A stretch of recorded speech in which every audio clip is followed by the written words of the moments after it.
Hey everyone, welcome back to the Howard Homestead, or welcome if this is your first time. We're so glad you found us.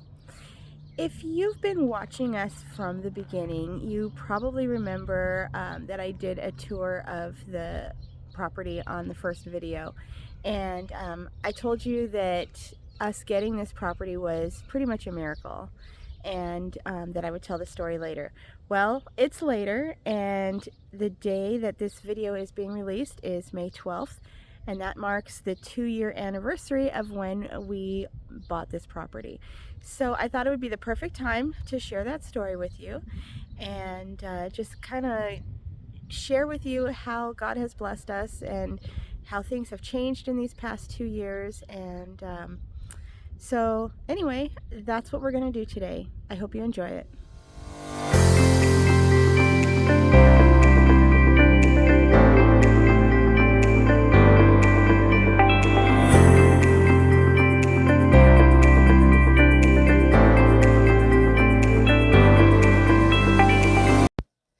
Before we get started, I think it's important that you know a little bit of our history.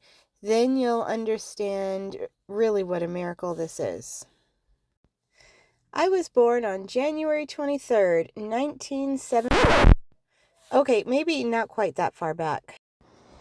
Daryl and I met each other later in life, and one of the things that made us so perfect for each other is the fact that we both have similar histories as far as our ex-spouses go. Between the two of us, we have 7 children, and several of them were still living at home when we got married. At the time Daryl and I got married, we were living in the house that I had bought with my ex-husband quite a few years before. A year after we bought it, we were having some financial difficulties, and my parents came to the rescue and stepped in and took out a mortgage on their house, which was completely paid off, so that we could keep our house. Time had taken its toll on that house after about 16 years that I lived there, and it was getting to be a burden on my parents to keep it. So we had to make the decision to sell it. But with a large blended family, it was difficult to find something in the same area that would suit our needs that we could actually afford. So we made the decision to move way out of town to Santan Valley, and we bought a 5-bedroom, 2,700 square foot house that was just perfect for all of us. That house was great for a while. We were there about 7 years, but we had some problems with some neighbors who just didn't really appreciate our dogs. And, the houses were on postage stamp size lots in an HOA. And we just decided that that wasn't the life we wanted to live. I knew that God worked miracles, but I never expected him to show up in such a huge way as far as our housing situation went. Saturday, April 9th, 2022 was a normal day. Daryl and I were doing our typical routine and heading to my parents' house so I could work on our cup making business with my mom. I had seen that there was an open house nearby, so we made plans to stop in and check it out. Again, this was completely normal. We had been wanting to downsize our house and upsize our property for a while, but with adult children at home still, we needed to make sure they were settled before we could make the move. Our plan was later this year. We arrived at the open house, as we had done with several open houses previously, and basically walked through to the back patio and just stood there talking with the realtor. Friends, I can't even describe to you the feeling I had during that time. I hadn't even seen the inside of the house other than just a glance as we passed through, and I knew that this felt like home. I was immediately at ease with the realtor and knew I wanted to work with her. She told us how special the house was. She told us how special the owner is. He's a 78-year-old man who bought the house in 2011 with his wife, but he had lost her 4 years prior. He had a girlfriend after his wife passed, and he just recently lost her to dementia. He's a snowbird from Minnesota, and he decided to move back there to be with family. He would get emotional when talking about selling the house and had gone back and forth as to whether he actually wanted to do it. He finally decided to list it, but he had 2 conditions. He would not sell to an investor, and he wanted the house to go to someone who would love it as much as he did. As we stood there talking, staring out at the enormous property, I just knew that this was the house I wanted. I called my mom and asked her to come and see it. She loved the house too. There was another open house the next day, but it ended before we were able to get there from church. So I contacted the realtor and asked if we could come by a little late. I wanted my dad to see it, but he didn't want to go because he was concerned about being able to get around in his scooter. Knowing how important it was to us and the fact that my mom had a wheelchair in the back of her van, he agreed to take a look, and he fell in love. We actually got to meet the owner on Sunday. I'm not gonna lie, I did everything I could to meet him so that he could see how much we loved the house. As we were leaving, the realtor came running out excitedly and told us that he loved us. My parents both told me that we needed to go for it, but there was one problem. We weren't ready. We hadn't been pre-qualified, and we still had to consider the others living in our home. And that was during that crazy housing market, and someone was sure to put in an offer before we had a chance. The realtor promised to let me know if any other offers came in. That Monday morning, I got on the phone with a lender that I'd been in touch with for the past several months. I was scared to take the step for so many reasons, but I just knew it was right. I hate having inquiries on my credit, but I dove in head first on this one and prayed for the best. Within moments, we were pre-qualified. What? How does that even happen? Even with the financial hurdle seemingly solved, we had to talk to the kids. I won't go into the details on that, but suffice it to say it went way better than I expected, and they are now in their own homes, doing well on their own. But then we also had to sell the house we were living in. Again, I'm not going to go into detail on that except to say that God had it all worked out. The person who bought our home allowed us to stay for an extra week, no charge, to give all 8 of us who were currently in that house time to move without being rushed. The next hurdle we faced was furniture. The furniture we had was mismatched, purchased secondhand, and otherwise unsuitable for this beautiful new home. The listing stated that the furniture in the house was available under a separate bill of sale, so the plan was to buy some or all of it.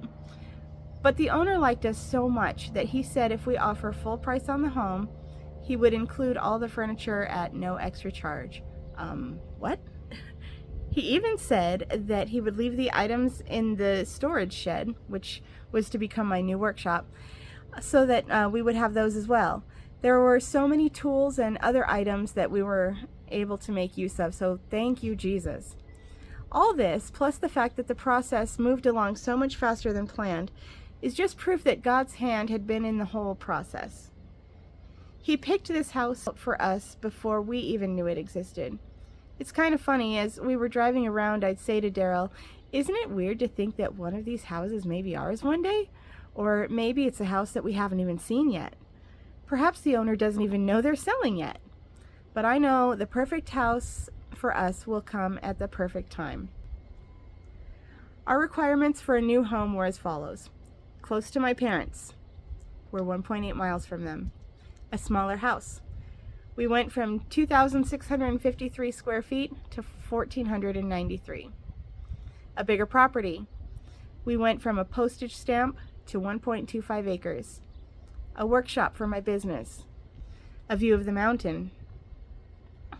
And so many other things that I mentioned to Daryl that I wanted or didn't want were also checked off on the house.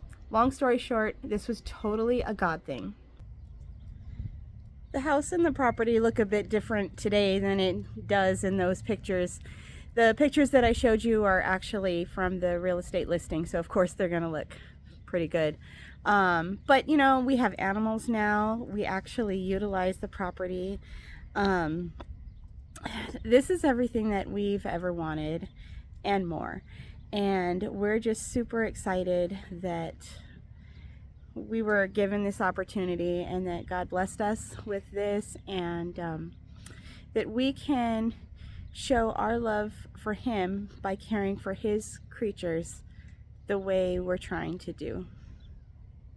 I don't know if I can get I don't know if I can get this or not, but I just saw the most interesting thing out here on top of the tortoise. See them? There's two lizards, and I'm not sure about this,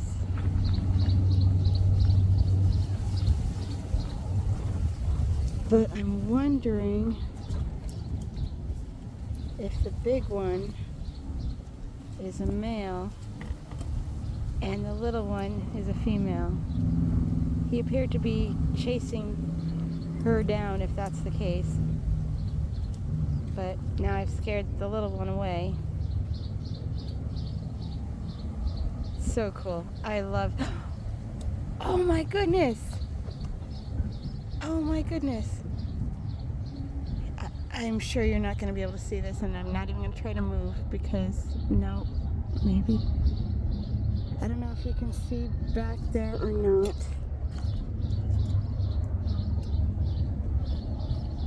I just saw a quail family go by. You see the babies? You see that movement?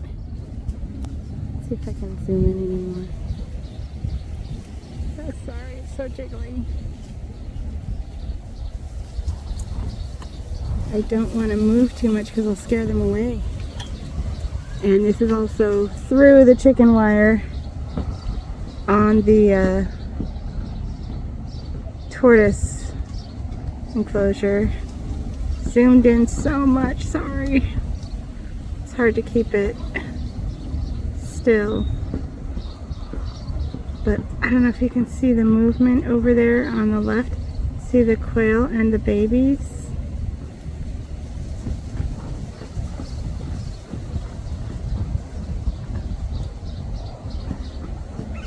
They're so cute. Oh, here goes the lizard too. Let's see if I can get him in the frame. He's next to, oh, there's Daddy Quail. Oh. Lizard just ran away through that area.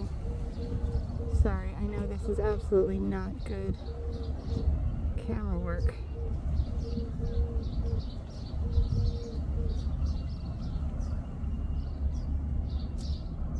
Oh, it's adorable. I love it.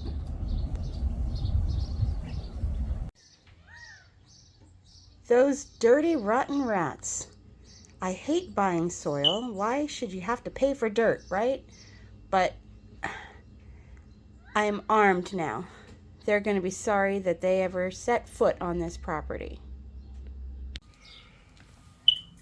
All right. We got some traps.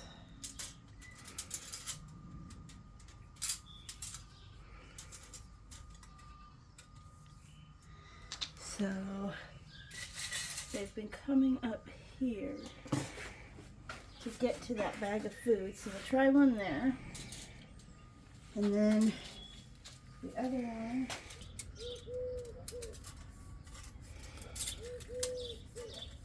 There we go. Let's put this one. Oh, you know where else I saw? Over there. We'll try it here for now. Let's see what happens. There's a lot of evidence of activity back here. So let's see what happens.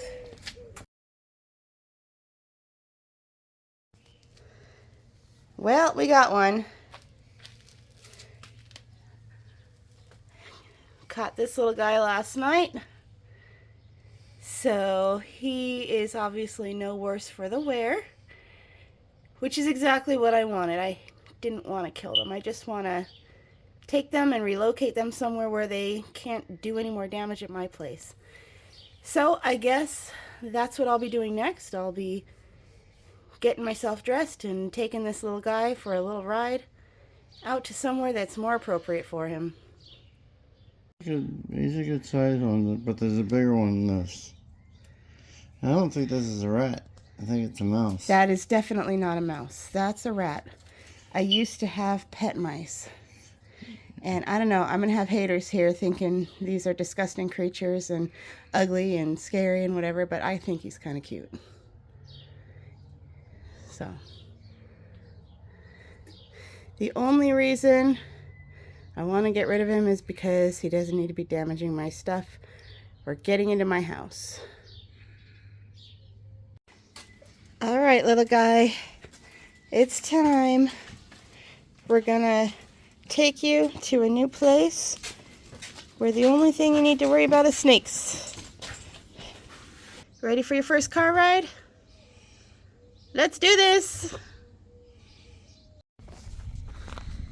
So we found a nice little place here down at pretty much as close to the Superstition Mountain as we can get on this road anyway.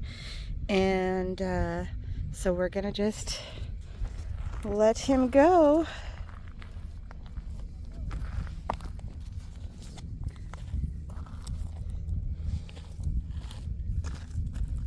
All right, little dude.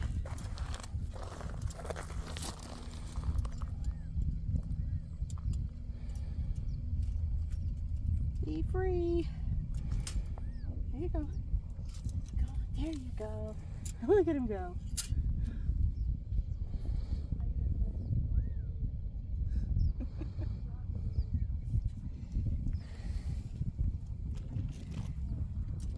There you go, boom, boom, boom, boom. And that way. Well, that makes me happy. He's probably about 3 miles from our house, and so I don't think he'll find his way back, but he's free. Now he has to fend for himself, poor thing, and you know, try not to get eaten by snakes. But anyway, one down, who knows how many to go. The next morning we had a female in the trap, so we loaded her up and took her to be released where we took the first one. Unfortunately, technology sometimes gets the better of me, and I didn't start recording until after she had hopped away. I hope you enjoyed today's video. If so, please make sure you subscribe to the channel, like this video, and ring that notification bell so you don't miss any future videos.